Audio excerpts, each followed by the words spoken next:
They know my story. Hey guys, welcome back to my channel. So for this video, I'm going to be showing you more detail on how I prep my hair for my distress locks. I'll be showing you the hair that I use, which is from Amazon, and I also have a link in the description. And I'll also be showing you how many strands I use for this particular size.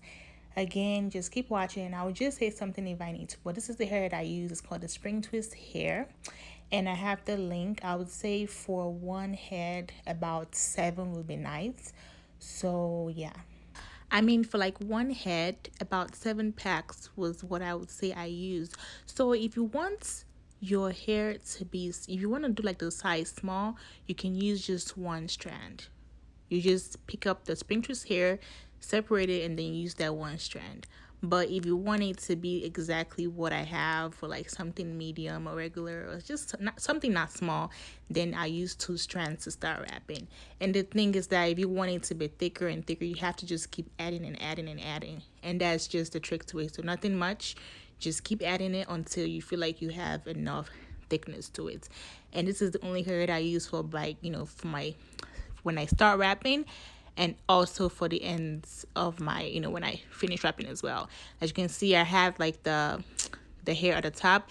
That is what I'm going to use to continue wrapping, and the one on the bottom is what I start wrapping with. And they're both the same hair. I just use 2 strands to start wrapping, and then just 1 strand to finish wrapping. So yeah, this is my client, and I'm going to just go ahead and like just give her like do like a single braids on her hair, and I'm going to do like a freestyle parting.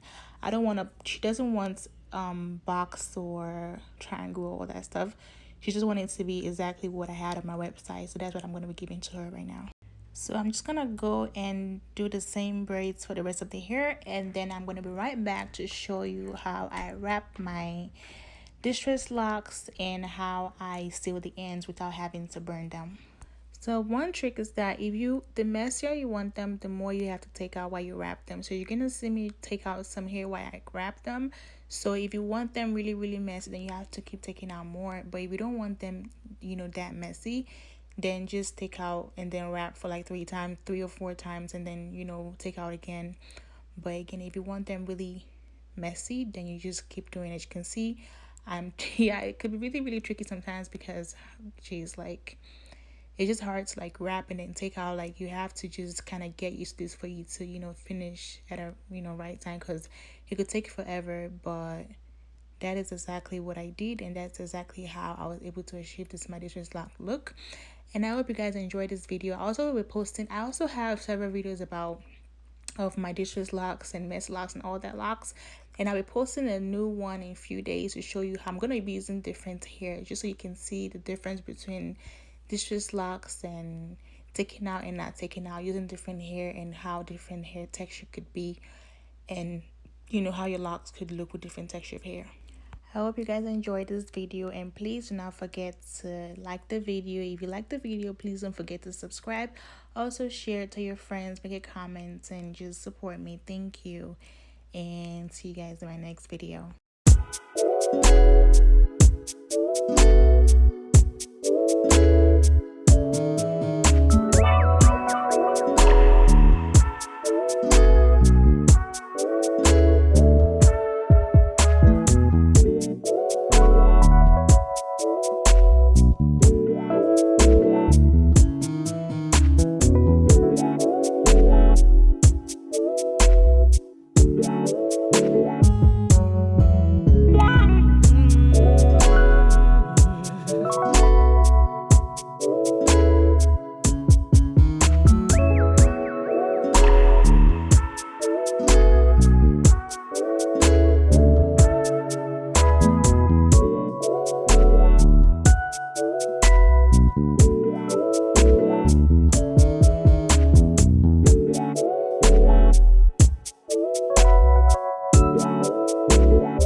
They know my story.